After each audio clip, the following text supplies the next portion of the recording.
Guys, I hope you are doing great. So आज हम मेरे IBPS PO प्री का रिजल्ट डिस्कस करेंगे। And as I have said कि लाइक सीधे रिजल्ट दिखाने का कोई सेंस नहीं है, because it will be more like कि आप मेरा पोटेंशियल चेक करोगे रादर देन वो आपकी हेल्प करे। हेल्प कब होगी? जब you will get to know कि like whatever attempts, how I approach the exam and what was my result. और ये वीडियो पहले अपलोड करने का सेंस इसलिए नहीं है कि मैं सीधे जाके बता दूं कि like these were my attempts, क्योंकि if I'm not showing the result then those attempts, those learnings doesn't mean anything, like है ना। तो videos mainly to help you get better or if needed help me get better. Okay guys, so basically it's 16th और कल मेरा exam था 15th of October third shift में। और फिर कल मैं थोड़ा सा बहुत ही लाइक परेशान सा हो गया था, क्योंकि मैंने इंग्लिश में 26 और मैथ्स में था मेरा 17। और जो कि like a lot of you में फील लाइक क्वांट का सेक्शन थोड़ा कम किया है मैंने। सो यप, क्वांट में मैंने थोड़ा मैंने टीआई बनाई और डाटा ही गलत कैलकुलेट कर लिया था। सो मुझे उधर में टाइम लग गया। बट वैसे भी generally highest I scored in quant is 19, तो I think it's not that bad मेरे हिसाब से। आपके हिसाब से खराब हो सकता है, but personally for me it was a decent score. वरना यूजुअली मैं 12-15 पे भी रुक जाता हूँ। So it 17 was pretty okay, pretty good score for me quant में। एंड रीजनिंग में भी मैंने सिर्फ 17 किया, and that was pretty disappointing for me.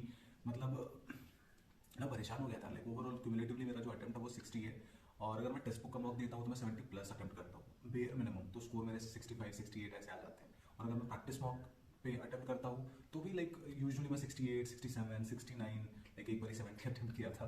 So 65 plus attempts रहते हैं मेरे प्रैक्टिस मॉक पे भी। तो क्योंकि इनकी जो प्रैक्टिस मॉक की जो इंग्लिश है ना वो थोड़ी सी हायर लेवल पे रहती है, आई थिंक वो मेंस को थोड़ा टच करती है।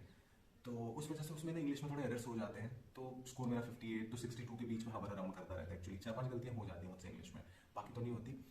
एक तो ये कहने वाली बात है, बहुत सारे लोग बोलते हैं, बट स्टिल मैंने वो लास्ट में एक पजल बना ली थी 3 नंबर वाली, जो जिसका भी तीसरे शिफ्ट में था। दे नो कि वो लास्ट में पजल थी अनसर्टेन नंबर ऑफ, और 3 मार्क्स की वो पजल थी।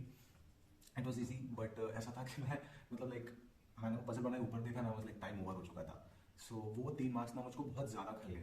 अगर वो मैं कर लेता 63-64 के आसपास मेरा अटेम्प्ट पहुंच गया होता ना, तो आई वुड हैव फेल्ट थोड़ा सा और अच्छा। और फिर मैं सुबह तक के अपना एग्जाम देने से पहले मैंने एनालिसिस नहीं देखी थी मैंने।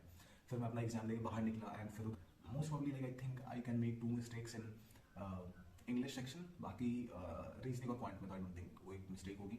और रीजनिंग यार पर्टिकुलरली मेरे शिफ्ट में जिन्होंने तीसरे शिफ्ट दी थी, they know reasoning was pretty on the higher level. वो मॉडरेट भी नहीं मैं बोलूँगा, वो सिलॉक के अलावा कुछ भी ऐसा। सिलॉक था 4 नंबर या 5 नंबर, और 2 क्वेश्चन थे सीरीज से। उसके अलावा यार कुछ ऐसा था ही नहीं, इक्वालिटीज नहीं थी, और एक वो था decoding, but even that was थोड़ा सा it wasn't that easy. Even that required तुम्हारा प्रॉपर तुमको सब करना पड़ेगा।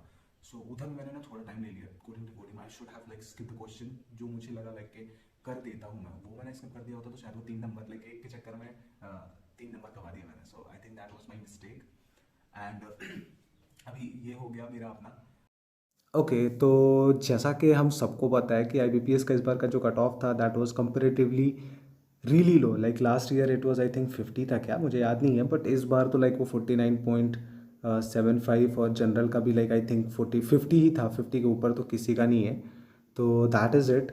बट पेपर का जो लेवल था डूड, वो भी काफ़ी सिग्निफिकेंटली अच्छा ही था पिछले बार से। I think it was bit on the tougher side. ऐसा आसान तो मैं नहीं बोलूँगा। एंड जैसा कि मैंने बताया, my total attempts were 60।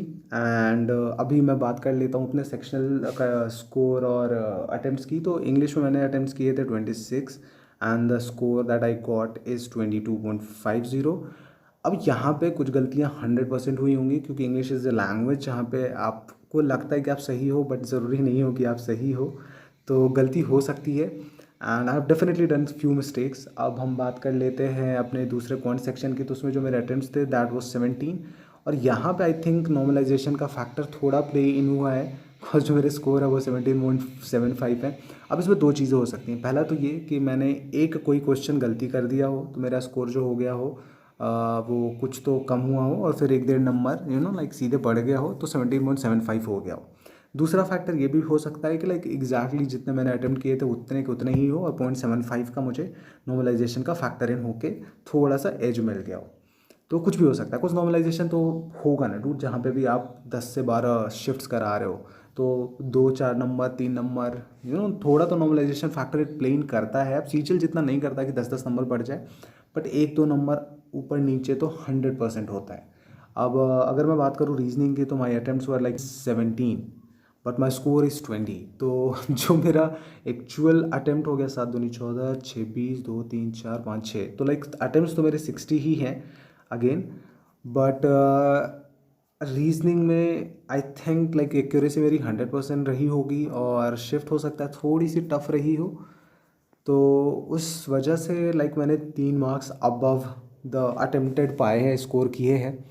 English में डेफिनेटली थोड़े मिस्टेक्स हुए होंगे। So at the end of day my total attempt was 60, like मेरा टोटल अटेम्प्ट भी 60 ही था, लाइक मैंने 60 के ऊपर अटेम्प्ट नहीं किया है, और जो मेरा स्कोर है वो 60.25 है।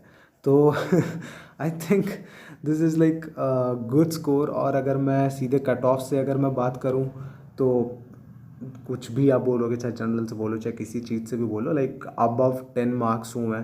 तो this is not just okay, this is like really impressive score considering the fact कि मैं कट ऑफ से 10 नंबर ऊपर हूँ। तो I have realized two things. पहली ये कि जब यू आर एक्चुअली प्रिपेयर्ड, जब भी तुमने खुद से मॉक्स दिए हुए हैं, तुमने खुद सब कुछ एनालाइज किया हुआ है, टेस्ट किया हुआ है, then you will be scared, आप डरे रहोगे, है ना। जब भी लाइक कहते हैं ना अज्ञानता, like like sometimes ignorance is bliss, है ना। तो जब भी आपको नहीं पता है तो यू आर ओवर कॉन्फिडेंट, और हो सकता है कि आप अच्छा परफॉर्म कर जाओ। But the more you know about your self, the more you know your weaknesses, the more you know your fault lines, कि कहाँ पे आप ऐसा मिस्टेक्स कर सकते हो। तो being nervous at that time is very very very natural. Like and second thing, exam देने से पहले ना कभी भी एनालिसिस मत देखो। इट्स बेटर कि एग्जाम देने के बाद भी एनालिसिस मत देखो, बट अगर देख रहे हो तो एग्जाम के बाद देखो। Never ever ever C analysis videos before your exam. okay, so I hope like it made sense. It's okay to be nervous, it's okay to be stressful, but your priority should be to perform as per your potential, and your topmost priority should be like to perform above your potential.